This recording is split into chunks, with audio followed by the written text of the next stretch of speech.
निवडणुकीच्या पार्श्वभूमीवर मनसेचा सोमवारी मेळावा रंगशारदामध्ये राज ठाकरे संबोधित करणार। राज ठाकरे काय बोलणार याकडे सर्वांचं लक्ष। कृष्णराज महाडिकांची निवडणुकीतून माघार। कालच भरला होता उमेदवारीचा अर्ज। पक्ष पातळीवर झालेल्या निर्णयानुसार निवडणूक लढणार नसल्याचं स्पष्टीकरण। काँग्रेस वंचितची आज युती जाहीर होणार। सूत्रांची माहिती आज हर्षवर्धन सपकाळ करणार घोषणा। वंचित सोबत युती संदर्भात चर्चा अंतिम टप्प्यात। काँग्रेसचे नेते विजय वडेट्टीवार यांची माहिती। वंचितला सोबत घेण्याची आमची भूमिका असल्याचंही केलं स्पष्ट।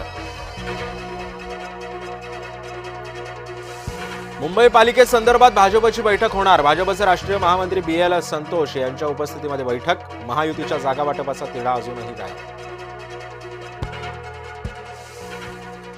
ठाकरे बंधूंच्या युतीमध्ये मराठी बहुल भागातील जागांचा पेच कायम। मनसेकडून अतिरिक्त 18 जागांची मागणी। दादर माहीम वरळी शिवडी विक्रोळी सारख्या जागा मनसेला हव्यात। आज रात्रीपर्यंत तिढा सुटण्याची शक्यता नांदगावकरांची।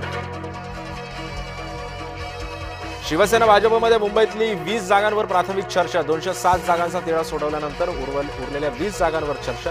आज फडणवीसांसोबत अंतिम चर्चा होणार। ठाण्यामध्ये भाजप शिवसेनेची बैठक 3.5 तास चालली। शेवटच्या 3 प्रभागांचा तिढा कायम। तिढा असलेल्या जागांवर वरिष्ठ निर्णय घेणार। उद्यापर्यंत जागा वाटप करून AB फॉर्मचं वाटप होणार। मुख्यमंत्री आणि चंद्रशेखर बावनकुळेंमध्ये चर्चा। रामगिरी बंगल्यावर दोघांमध्ये अर्धा तास बैठक। मनपा निवडणुकांच्या पार्श्वभूमीवर घडामोडींना बैठक। हंसराज अहिर यांची मुख्यमंत्री देवेंद्र फडणवीसांसोबत 4 तासभर चर्चा। चंद्रपूर महानगरपालिकेविषयी चर्चा झाल्याची माहिती। मुनगंटीवार आणि जोरगेवार यांच्या वादासंदर्भातही चर्चा झाल्याची माहिती। नागपुरातील मुख्यमंत्र्यांच्या निवासस्थानी इच्छुकांची गर्दी वाढली। इच्छुक उमेदवार मुख्यमंत्र्यांच्या भेटीला रामगिरीवर। मनपा निवडणुकीसाठी उमेदवारी अर्ज दाखल करण्यास उतरले 2 दिवस। रवींद्र धंगेकर वेगळी भूमिका घेण्याच्या तयारीत। रवींद्र धंगेकरांची भाजपकडून कोंडी झाल्याचा प्रयत्न। धंगेकरांचा मुलगा प्रणव अपक्ष निवडणूक लढण्याच्या तयारीत। सोलापूर मनपा निवडणूक राष्ट्रवादी काँग्रेस स्वबळावर लढणार। कृषी मंत्री दत्तात्रय भरणेंचं वक्तव्य।